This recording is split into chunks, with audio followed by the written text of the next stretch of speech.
This message is for the person who was left behind and doesn't quite know how to sit with what awakened. This reading isn't about being rejected, it's about an epiphany that came after the separation. The moment you realize what you brought to the table and also what kept destabilizing the connection.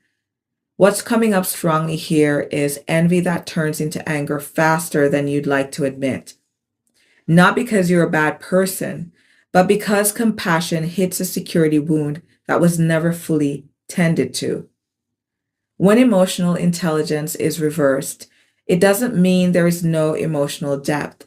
It means emotions arrive faster than regulation. They overtake discernment. They speak before being understood. There's a part of you that is trying to heal.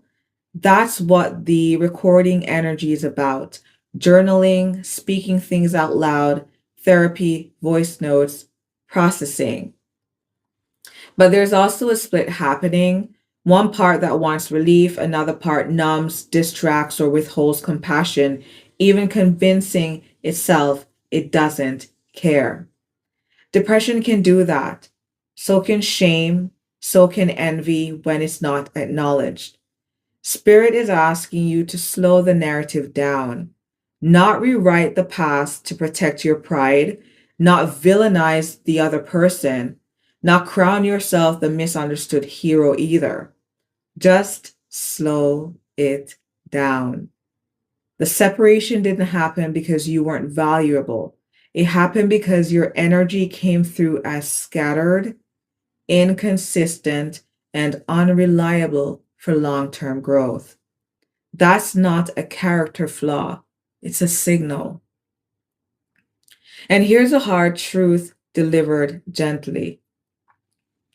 Wanting victory, recognition, or divine blessing while operating from lack will always feel empty. Envy keeps you reaching outward when the real work is inward. This cycle ends when you stop acting against your own intuition just to soothe emotional discomfort, when you learn to ride your emotional body without letting it steer, when you temper yourself instead of punishing yourself. If this resonates, take it as an invitation, not as a judgment. You're not being asked to go back, you're being asked to grow forward. If you found this to be enlightening, revealing, or affirming of your experience, I invite you to tap in for the full reading.